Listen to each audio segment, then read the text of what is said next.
sehari tidak. Tak cukup dia puasa Nabi Daud, dia puasa-puasa sunnah lainnya.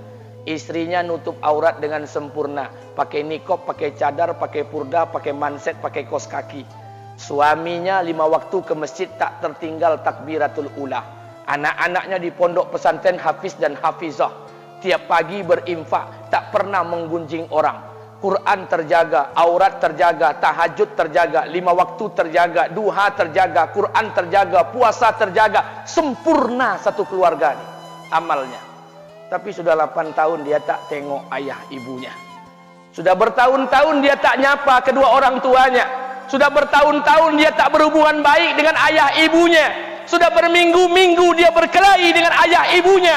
Sudah berhari-hari dia bermusuhan dengan kedua orang tuanya. Maka anak seperti ini, seluruh amal yang mereka kerjakan tertolak di sisi Allah Subhanahu wa taala, tidak akan diterima Allah.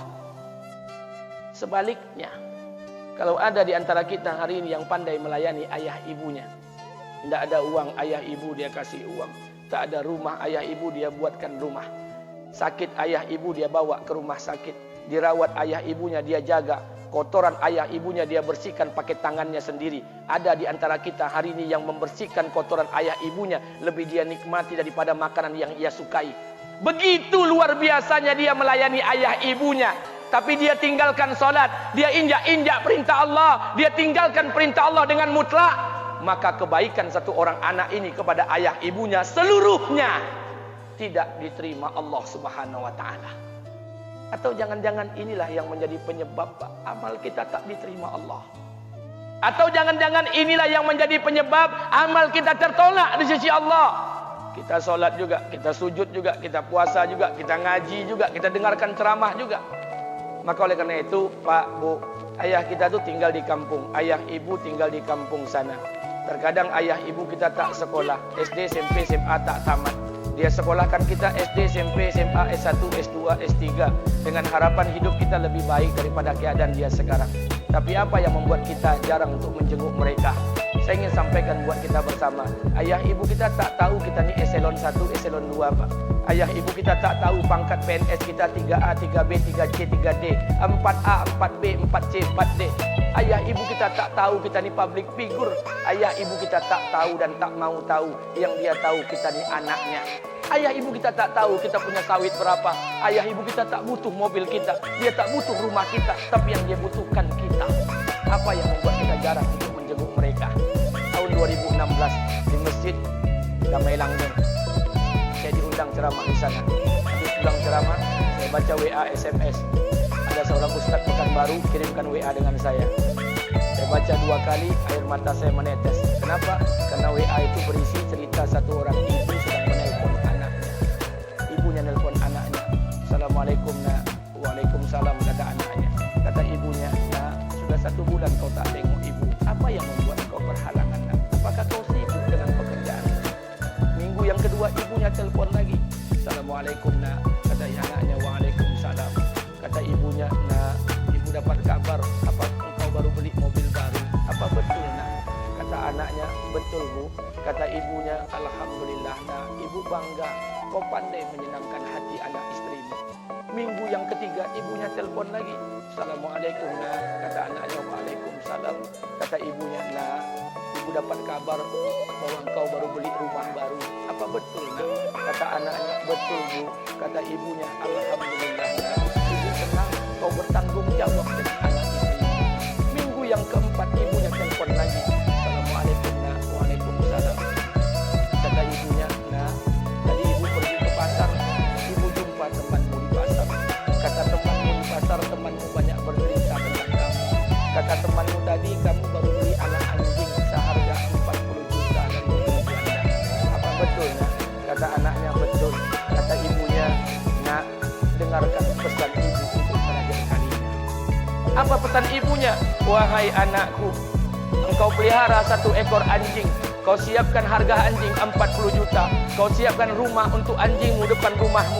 Kau jaga anjingmu pagi, siang dan sore. Kau mandikan anjingmu pagi, siang dan sore. Kau kasih makan anjingmu pagi, siang dan sore. Demi Allah nak, dengarkan pesan ibu untuk terakhir kalinya. Apa kata ibunya? Demi Allah nak, demi Allah. Kalau seandainya Allah menciptakan ibu Kalau seandainya Allah menciptakan ibu untuk yang kedua kali di muka bumi ini nak, demi Allah, ibu tak ingin terlahir sebagai manusia. Ibu ingin lahir sebagai seekor anjing, biar berada depan rumahmu dan melihat wajahmu setiap hari. Ibu kita tak butuh harta kita, Pak. Dia tak butuh uang kita, dia butuh kita. Apa yang membuat kita jarang untuk menjenguk mereka? Pantas hidup kita tidak berkah. Pantas rumah tangga kita tidak sakinah. Karena hubungan dengan ayah ibu kita rusak selama ini. Masih ada kesempatan, masih. Yang jauh telepon, yang dekat kunjungi mereka. Demi Allah, kita butuh keberkahan doa mereka.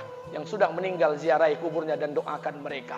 Imam As-Syafi'i berkata, apa kata Imam As-Syafi'i? Manusia zalim, manusia bodoh, kalian tak tahu apabila ayah dan ibu kalian mengangkat tangan di malam hari, dia berdoa kepada Allah untuk anaknya. Doanya cuma sekali, malamnya cuma sekali, hanya sekali saja doanya.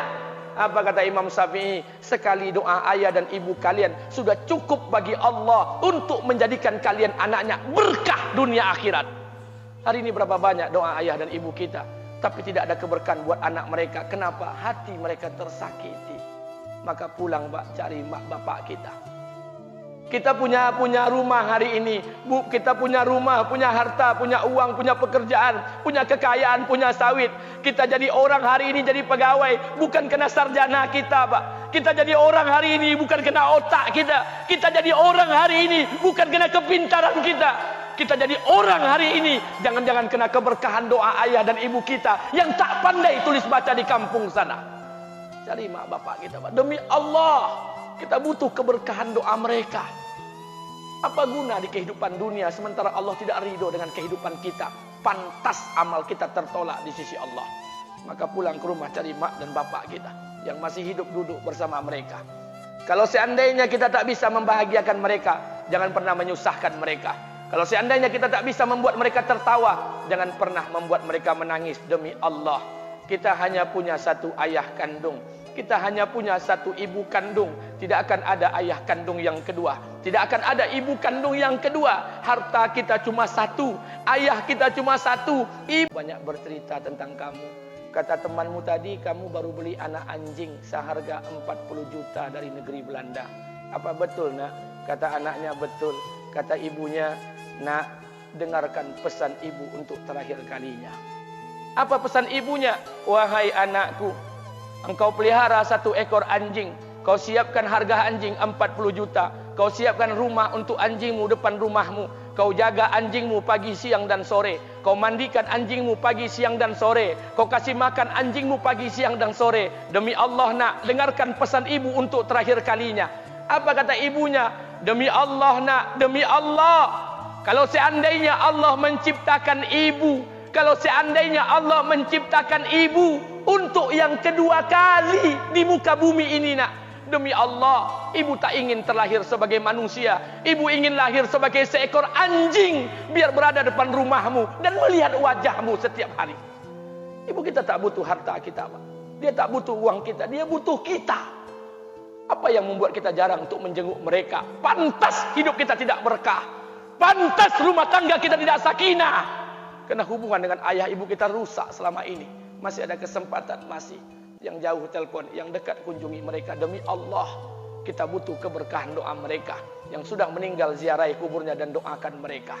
Imam As-Syafi'i berkata, apa kata Imam As-Syafi'i? Manusia zalim, manusia bodoh, kalian tak tahu apabila ayah dan ibu kalian mengangkat tangan di malam hari, dia berdoa kepada Allah untuk anaknya. Doanya cuma sekali, malamnya cuma sekali, hanya sekali saja doanya. Apa kata Imam Syafi'i? Sekali doa ayah dan ibu kalian sudah cukup bagi Allah untuk menjadikan kalian anaknya berkah dunia akhirat. Hari ini berapa banyak doa ayah dan ibu kita, tapi tidak ada keberkahan buat anak mereka. Kenapa? Hati mereka tersakiti. Maka pulang, Pak, cari mak bapak kita. Kita punya rumah hari ini, Bu, kita punya rumah, punya harta, punya uang, punya pekerjaan, punya kekayaan, punya sawit. Kita jadi orang hari ini jadi pegawai bukan kena sarjana kita, Pak. Kita jadi orang hari ini bukan kena otak kita. Kita jadi orang hari ini bukan kena kepintaran kita. kita jadi orang hari ini, jangan-jangan kena keberkahan doa ayah dan ibu kita yang tak pandai tulis baca di kampung sana. Cari mak bapak kita, Pak. Demi Allah, kita butuh keberkahan doa mereka. Apa guna di kehidupan dunia sementara Allah tidak ridho dengan kehidupan kita? Pantas amal kita tertolak di sisi Allah. Maka pulang ke rumah cari mak dan bapak kita yang masih hidup, duduk bersama mereka.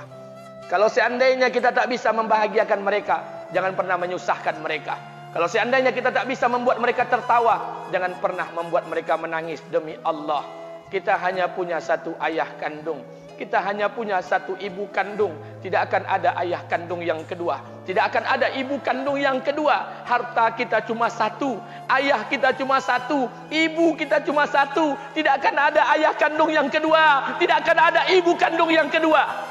Pangkat jabatan bisa dicari, harta bisa diraih, kesempatan membahagiakan ayah dan ibu kita hanya sekali di kehidupan dunia ini, Pak. Pulanglah. Ketika mereka memanggil, tinggalkan istri, tinggalkan pekerjaan, tinggalkan semua proyek kita. Demi Allah, datangi mereka. Kata Nabi, sesaat kalian duduk bersama ayah dan ibu kalian akan mendatangkan keberkahan. Kenapa kalian tidak duduk bersama mereka?